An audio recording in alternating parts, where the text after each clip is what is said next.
અમે લોકો એવું વિચાર્યું કે આ જે કંઈ પણ એમાઉન્ટ છે એ આપણે દીકરીઓને ભણવા માટે, એજ્યુકેશન માટે મદદરૂપ થઈએ. તો એના માટે અમે પછી આ એક મોડ આવી ગયું, આખા અમારા ડાયરામાંથી આખું મિશન પરિવર્તન થઈ ગયું કે દીકરીઓને એજ્યુકેશન માટે. સામાન્ય રીતે રિયલ એસ્ટેટ બિઝનેસ સાથે સંકળાયેલા વ્યક્તિ હોય તો એવું માનવામાં આવે કે પૈસા બનાવવામાં વધારે માનતા હોય છે. પરંતુ સુરતની અંદર એક રિયલ બિઝનેસ કન્સલ્ટન્ટ એવા છે કે જે પૈસાની કમાણી તો કરે જ છે, પરંતુ સાથે સાથે સમાજને પણ એટલા રૂપિયા આપે છે, સમાજ સેવા માટે પૈસા વાપરે છે અને ખાસ કરીને દીકરીઓને ભણાવવા માટે એમનું ખાસ ફોકસ છે. તો આજે સુરતના બહુ જ જાણીતા રિયલ એસ્ટેટ કન્સલ્ટન્ટ પિયુષભાઈ દેસાઈ અમારી સાથે છે. એમના વિશે ઘણા બધા લોકો જાણે છે કારણ કે એમની પ્રવૃત્તિ જે છે એ બહુ ફેમસ છે. તો પિયુષભાઈની સાથે એમણે આ પ્રવૃત્તિની શરૂઆત ક્યારે કરી, કેટલા લોકોને મદદ કરી, એવી ઘણી બધી વાતો એમની સાથે કરીશું. પિયુષભાઈ, ખબર છે .comમાં તમારું સ્વાગત છે. અમે એ જાણ્યું કે તમારું હીરાબાનો થમકાર ફાઉન્ડેશન ચાલે છે અને તમે એના થ્રુ અત્યાર સુધીમાં લગભગ 7 કરોડ રૂપિયાનું દાન કર્યું છે. તો સૌથી પહેલાં અમારે તમારા વિશે જાણવું છે. તમે ક્યાંના છો, તમે સુરત ક્યારે આવ્યા અને તમારો અહીંયા બિઝનેસ શું છે? મારું નામ પિયુષ દેસાઈ છે. હું મૂળ બનાસકાંઠાના નાનોટા ગામનો વતની છું અને કાસ્ટે હું રબારી સમાજમાંથી આવું છું. અને એની અંદર મતલબ મારો જન્મ કહેવાય તો જન્મભૂમિ સુરત છે, કે મારો જન્મ સુરતની અંદર થયો છે, એટલે હું 32 વર્ષથી સુરતની અંદર રહું છું. પિયુષભાઈ, હીરાબાનો થમકાર ફાઉન્ડેશન બનાવવાની જરૂર કેમ પડી અને એની પાછળનું તમને પ્રેરણા કોણ છે? હીરાબાનો ખમકાર એટલે હીરાબાનો ખમકાર અમે એટલા માટે રાખ્યું કે હીરાબા છે પ્રધાનમંત્રી નરેન્દ્ર મોદી સાહેબના માતૃશ્રી. એમના નામ મતલબ હીરાબાનો ખમકાર, નરેન્દ્ર મોદી સાહેબને જે અત્યારે દેશ દુનિયામાં જે ડંકો વગાડી રહ્યા છે, ખમકારનો મતલબ એવો થાય કે વાયુ એક ગતિમાન, આપણે કહીએ ને કે બહુ એટલે બહુ આમ કાઠિયાવાડી શબ્દ છે, જુસ્સાવાળો. એટલા માટે અમે હીરાબાનો ખમકાર એટલે આ મોદી સાહેબને પ્રેરિત અમે આપવામાં આવેલું છે. તો કયા વર્ષ એટલે કેટલા વર્ષ પહેલાં તમે આ શરૂ કર્યું? અમે દશેરાના ટાઈમથી ચાલુ કરેલું હતું અને દશેરાથી આજ દિવસ સુધી 6-7 મહિના જેવું થયું છે. પિયુષભાઈ, તમે કીધું કે પ્રધાનમંત્રી નરેન્દ્ર મોદીના દિવંગત માતા હીરાબાના નામ ઉપરથી તમે આ ફાઉન્ડેશન શરૂ કર્યું. તો એવું શું કારણ કે તમે હીરાબાના નામ રાખ્યું? તમને હીરાબા માટે એવું શું દેખાયું કે આ એમનું નામ રાખવું તમને જરૂરી લાગ્યું? જ્યારે અમે મોદી સાહેબનો જન્મદિવસ હતો ત્યારે અમે લોકોએ એક વિચાર્યું કે અમે પણ કંઈક ઉજવણીના ભાગરૂપે કંઈક કરીએ. તો એ ટાઈમે અમે નરેન્દ્ર મોદી સાહેબના જન્મદિવસના ભાગરૂપે અમે એક ડાયરાનું આયોજન કર્યું હતું. અને ત્યારે અમે ત્યારે બિહારમાં ઇલેક્શન ચાલતું હતું અને જ્યારે નરેન્દ્ર મોદી સાહેબના માતૃશ્રી હીરાબા, જે અત્યારે હાલ હયાત નથી, પણ ત્યારે બિહારના ઇલેક્શનમાં જાહેર મંચ ઉપરથી અભદ્ર ટિપ્પણીઓ થઈ હતી અને અમે લોકો એવું વિચાર્યું કે આ કંઈક આપણે શું કરીએ કે એનો એક વિરોધ અલગ કરીએ અને આપણે દીકરીઓ સુધી અને આપણે હીરાબાનું નામ લોકો સુધી પહોંચાડી શકીએ. તો એના માટે પછી અમે હીરાબાનું નામ લીધું. ઓકે, તો એ ડાયરા પછી તમારું શું થયું? એ ડાયરો જે તમે રાખ્યો એ પછી આગળ શું થયું? ડાયરો અમે રાખ્યો, ડાયરાની અંદર ટોટલ તૈયારીઓ કરવામાં આવી, સ્ટેજ, ગ્રાઉન્ડ, બધી વસ્તુ. પણ કુદરતને કંઈક સારું કરવું હશે અને તો એનામાં એ જ દિવસે જ્યારે મોદી સાહેબનો જન્મદિવસ હતો ને એ રાતે અમે ડાયરો રાખ્યો ત્યારે સવારમાં બહુ એટલે અતિશય વરસાદ પડ્યો અને જેના કારણે આખું ગ્રાઉન્ડ પાણીથી ભરાઈ ગયું અને સ્ટેજ ને એ બધું તૂટી ગયેલું હતું, સોફા ને એવું બધું, કેમ કે ગ્રાઉન્ડ ઉપર જે વ્યવસ્થા કરવાની હતું એ 2-3 દિવસ પહેલાંથી ચાલુ હતી.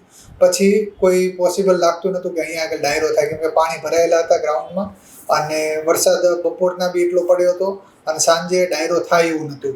ત્યારે પછી અમે લોકોએ એવું વિચાર્યું કે ડાયરો હવે મોકૂફ રાખીએ અને ડાયરાના જે કંઈ રકમ છે એનું કંઈક આપણે કરીએ. તો એ લોકો અમે બધા વિચારતા હતા અમારી ટીમ દ્વારા કે આ ડાયરાના પૈસાનું શું, કેમ કે એ પૈસા હવે ઘરે તો લઈ જવાય નહીં અને અમારી પાસે 18 થી 20 લાખ રૂપિયા જેવા પડ્યા હતા તો પછી અમે લોકો એવું વિચાર્યું કે આ જે કંઈ પણ એમાઉન્ટ છે એ આપણે દીકરીઓને ભણવા માટે એજ્યુકેશન માટે મદદરૂપ થઈએ. તો એના માટે અમે પછી આ એક મોડ આવી ગયું આખા અમારા ડાયરામાંથી આખું મિશન પરિવર્તન થઈ ગયું કે દીકરીઓને એજ્યુકેશન માટે.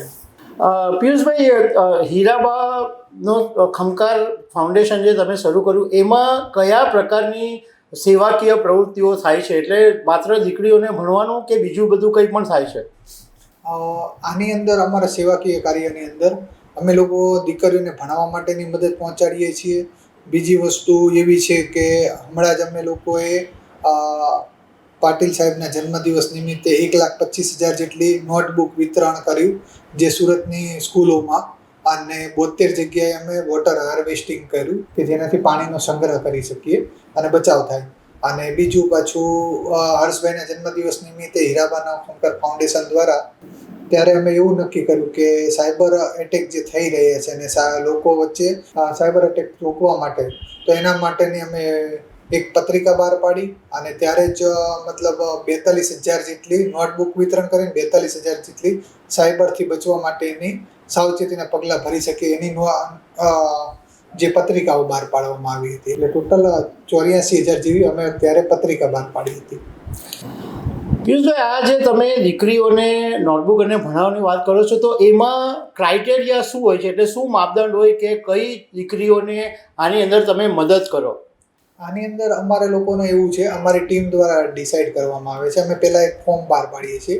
એ ફોર્મ લોકો ભરે છે અને જરૂરિયાત લોકો સુધી અમે પહોંચવા માટે અમે લોકો અમારી ટીમ દ્વારા બધા ડોક્યુમેન્ટની ચકાસણી કરવામાં આવે છે અને સ્કૂલમાં અને એ લોકોની પરિસ્થિતિ કેવી છે કે કેવી નહીં એ ચકાસી અને પછી અમે આ લઈએ છીએ. અને એમાં જે મા બાપ વગરની દીકરીઓ હોય છે, કાં તો કોઈકના મમ્મી હોય છે, તો કોઈકના ફાધર નથી હોતા કે સિંગલ પેરેન્ટ્સ હોય છે, તો એવી દીકરીઓ હોય છે, કાં તો હોસ્પિટલની અંદર એમના પેરેન્ટ્સ કે ફેમિલીમાંથી કોઈકને કેન્સર કે એવી કંઈક બીમારીના કારણે ઘરમાં હોય, તો એવી દીકરીઓને અને જે આર્થિક રીતે નબળી હોય એવી દીકરીઓને અમે મદદ પહોંચાડીએ છીએ. તો આ જે તમે મદદ કરો છો એ સુરત સિટી પૂરતી હોય છે કે આખા દક્ષિણ ગુજરાતમાં આ મદદ કરવામાં આવે છે? અમે લોકો અત્યારે હાલ સુરત શહેરમાં તે કરીએ છીએ. હમણાં જ અમે અંકલેશ્વરમાં કરી, અત્યારે ભરૂચનું પ્લાનિંગ અમારું ચાલે છે, નવસારીની અંદર રીતે અમારું પ્લાનિંગ ચાલે છે. એમ ધીરે ધીરે અમે આખા દક્ષિણ ગુજરાતમાં કવર કરવાના છીએ. ઓકે, તો અત્યાર સુધીમાં તમે કેટલી દીકરીઓને મદદ કરી અને કેટલા રૂપિયાનું ફંડ તમે આ સેવાકીય કાર્યમાં વાપર્યું? અત્યાર સુધીમાં અમે 9,800 જેટલી દીકરીઓને અમે મદદ પહોંચાડી છે અને એમાં અમે 2,500, 2,500 ને 2,500 એટલે 3 પાર્ટમાં 2,500 રૂપિયા આપીએ છીએ. એટલે 7,500 રૂપિયા ટોટલ આપીએ છીએ. એ લોકોને પહેલાં એક 7,500નો ચેક આપીએ છીએ અને 2 બોન્ડ આપીએ છીએ કે બોન્ડની અંદર દીકરીના પર્સનલ એકાઉન્ટમાં જોતા હોય તો એ બોન્ડ દ્વારા એ પ્રાપ્ત કરી શકે છે. અને અત્યારે હાલ જે યર ચેન્જ થાય છે, તો કોઈકની ફી ભરાઈ ગઈ હોય છે, કોઈકની ફી બાકી હોય છે, તો એ પણ યુઝ કરી શકીએ છીએ. કાં તો કોઈ ગ્રાન્ટેડ સ્કૂલોમાં ભણતા હોય તો એ લોકોને 7,500 રૂપિયા ફી હોતી નથી, તો એ પણ યુઝ કરી શકે. એટલા માટે અમે બોન્ડ સિસ્ટમ બહાર પાડી છે અને ટોટલ અમે 7 કરોડ જેવું મદદ પહોંચાડી છે. પિયુષભાઈ, ધારો કે કોઈ એવી વ્યક્તિ હોય કે જેને તમારી પાસેથી મદદ મેળવવી હોય, તો એના માટેનો શું રસ્તો છે? એ વ્યક્તિઓ તમારો સીધો સંપર્ક કરી શકે છે? તમારી ઓફિસમાં આવીને કહી શકે છે કે મારે આ મદદની જરૂરિયાત ઊભી થઈ શકે એમ છે? અમારે ત્યાંથી એક ફોર્મ બહાર પાડવામાં આવે છે અમારી ઓફિસ પરથી. એ લોકો ફોર્મ ભરે છે. ફોર્મની અંદર એ લોકોને જે કંઈ દીકરીઓને એજ્યુકેશન માટેની જે કંઈ બાબત હોય એ લખે છે, એમને જે કંઈ પ્રોબ્લેમ હોય એ લખે છે અને પછી અમારી ટીમ દ્વારા ચકાસણી કરવામાં આવે. પછી કે જે બનતી હોય એટલી અમે મદદ પહોંચાડીએ છીએ. પણ કોઈને સંપર્ક કરવો હોય તો આપણી ઓફિસનું કોઈ સરનામું તમે આપી શકો એમ છો? ઓલરેડી અમારી ઓફિસ ઉધના દરવાજા પર એમ્પાયર સ્ટેટ બિલ્ડિંગની અંદર છે અને ત્યાં આગળ ઘણા બધા લોકો રોજ આવે છે મદદ માટે. ઓકે પિયુષભાઈ, તમે કમાણી તો કરો છો, પરંતુ જે લોકો અબજોપતિઓ છે એટલી કક્ષાએ તમે નથી, એમ છતાં પણ તમે આટલી સારી મદદ કરો છો, તો લોકોનો તમારી તરફનો જોવાનો જે દૃષ્ટિકોણ છે એમાં કેટલો ફેર આવ્યો અને લોકો શું પ્રતિભાવ આપી રહ્યા છે? આ એક વસ્તુ કેવું છે કે આ વસ્તુ એક અમને નિમિત્ત બનાવેલા છે. અમે કોઈ અબજો ખરબોપતિ કંઈ નથી, પણ આ એક અમારે એક ધંધાની કંઈક રકમ હતી અને એ રકમ પછી અમારી ટીમ દ્વારા નક્કી કર્યું કે આ રકમ આપણે નથી જોતી, આપણે ડોનેશનના રૂપમાં લઈ અને દીકરીઓને ભણાવવા માટે, એજ્યુકેશન માટે મદદ કરીએ. એટલા માટે પછી અમે મોદી સાહેબનું મિશન છે બેટી બચાવો બેટી પઢાઓ, તો એ મિશનને સાર્થક કરતાં અમે આ મદદ આવી રીતના લોકો સુધી પહોંચાડવાનું કાર્ય કરી રહીએ છીએ. ખાલી અમે એક નિમિત્ત છીએ અને આ જે અમને એક જવાબદારી લોકોએ આપેલી છે અને અમે વચ્ચે માતાજીનો દીવો ઉપાડ્યો હતો કે ભાઈ આની અંદર જે કંઈ રકમ હશે એમાંથી 10 રૂપિયા પણ કોઈ પોતાના સ્વાર્થ માટે કે પોતાના ઉપયોગ માટે નથી કરવાનો. જેટલી પણ દીકરીઓને વધારેમાં વધારે મદદ પહોંચે ત્યાં સુધી પહોંચાડવાનું છે અને જેટલી દીકરીઓ ભારતનું નવું નિર્માણ કરે શકે એવી દીકરીઓ સુધી પહોંચાડવાનું છે. અને હમણાં જ અમે 75 જેટલી દીકરીઓને આજ સુધી અમે એડોપ્ટ કરી છે કે ટોટલ એ લોકોના એજ્યુકેશનનો ખર્ચો અમે લોકો ઉપાડીએ છીએ. તો પિયુષભાઈ દેસાઈ, આ જે તમારું જે સેવાકીય કામ કરો છો એમાં બહુ રૂપિયાની જરૂર પડે, તો આ બધું જે ફંડ છે એ તમારા ગજવામાંથી આવે છે કે લોકોના સપોર્ટથી પણ આ કામ થાય છે? આની અંદરથી અમારા જે કંઈ ધંધાના પૈસા છે એ પૈસા પણ અમે લોકો ડોનેશનમાં જવા દઈએ છીએ અને અમારી ટીમમાં લગભગ 500 જેટલા લોકો અમારી હારે ટીમમાં છે અને એની અંદરથી લોકોની જનભાગીદારી તે થોડી થોડી આવતી હોય છે અને એનાથી કરીએ છીએ. અને અમારા જે કંઈ ગ્રુપના 500 જેટલા અમારા મેમ્બર છે એ લોકો તે મદદ કરતા હોય છે. કયા કયા બદલાવ તમારી જિંદગીમાં આવ્યા તમારી આ સેવાકીય પ્રવૃત્તિ પછી? એક તો એવો બદલાવ આવ્યો કે જે જન્મદિવસ નિમિત્તે પહેલાં અમે એવું વિચારતા કે આપણે કંઈક કેક કાપીએ અને બહાર જઈએ અને હોટલમાં જઈએ બધું કરીએ, એવું બધું હતું. તો અત્યારે હાલ એવું વિચાર આવે કે આપણે જેમ જરૂરિયાત લોકો સુધી આપણે કઈ રીતના મદદ પહોંચાડી શકીએ અને એ લોકોને કઈ રીતના મોઢા ઉપર સ્માઇલ આપી શકીએ. એ જે એનાથી જે પુણ્ય મળે છે ને, જે એનાથી જે વસ્તુ મળે છે ને એ ગજબ છે. અને એ વસ્તુ હસતો ચહેરો હંમેશા બધી દીકરીઓનો મારા સૂતો હોય ત્યારે તે યાદ આવે છે. પિયુષભાઈ, પ્રધાનમંત્રી નરેન્દ્ર મોદીજીના માતાના નામ સાથે તમે આ ફાઉન્ડેશન શરૂ કર્યું, તો આ વાત પ્રધાનમંત્રી નરેન્દ્ર મોદી સુધી પહોંચી છે અથવા તમે એવું વિચારી રહ્યા છો કે પ્રધાનમંત્રી નરેન્દ્ર મોદી સુધી આ વાત પહોંચે?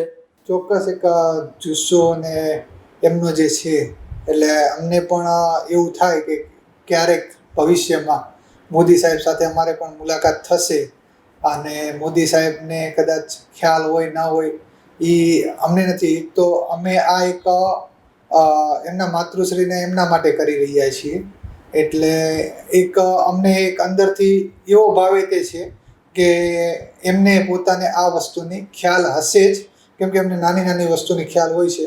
તો આ વસ્તુને તે મોદી સાહેબને પોતાને ધ્યાનમાં જ હશે, પણ જ્યારે સમય હશે ત્યારે મોદી સાહેબ અમને બોલાવશે અને ચોક્કસ અમને મુલાકાત આપશે. પિયુષભાઈ, અત્યારે તો તમે અત્યાર સુધીમાં 7 કરોડનું ડોનેશન આપી દીધું છે, એટલે સેવા કામમાં તમે વાપર્યા છે. પણ હવે આગળમાં ભવિષ્યની તમારી કોઈ યોજના છે કે આ સિવાય પણ તમે બીજું કંઈ કામ કરવા માંગતા હો?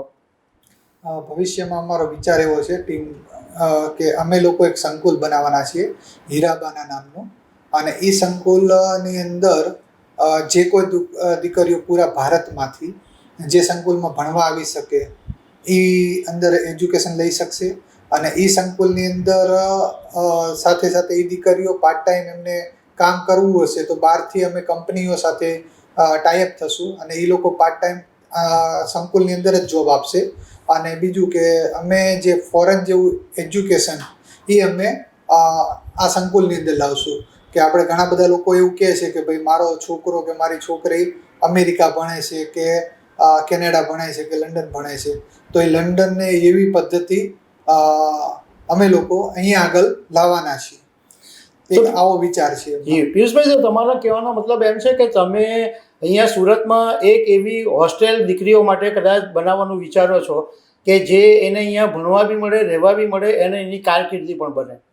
હા, ચોક્કસ અમે એવું વિચારીએ છીએ કે એક એવું સંકુલ બનાવીએ કે દીકરીઓ પોતે ભણી શકે, પોતે પગભર નિર્ભર બની શકે અને એ જે એનું જે કંઈ એની અંદરનું હુનર છે એ લોકો સમક્ષ આવી શકે. અને જે દીકરીઓને અમુકને એવું હોય કે અમે લોકો સારા એવા કન્ટ્રી જઈને સારું એવું કરી શકશે, એ વસ્તુ અમે અહીંયા લાવવા માંગીએ છીએ અને પૂરા ભારતમાંથી અમે દીકરીઓને એડમિશન આપશું. દર્શક મિત્રો, પ્રધાનમંત્રી નરેન્દ્ર મોદીએ આ સૂત્ર આપ્યું કે બેટી બચાવો બેટી પઢાઓ, મતલબ કે કોઈ પણ દીકરી છે એ પૈસા વગર એનું શિક્ષણ અધૂરું નહીં રહેવું જોઈએ. અને પિયુષભાઈ દેસાઈ જેવા માણસોને કારણે આજે આવી દીકરીઓ છે કે જેની પાસે સાધન નથી, જેની પાસે પૈસા નથી, જેની પાસે સપોર્ટ નથી, એવી દીકરીઓને પિયુષભાઈ દેસાઈ જેવા માણસો ભણાવે છે, એને આત્મનિર્ભર કરે છે અને સમાજમાં સન્માનથી જીવવા માટેની પ્રેરણા આપે છે. પિયુષભાઈ, થેન્ક યુ વેરી મચ ખબર છે .com પર વાત કરો.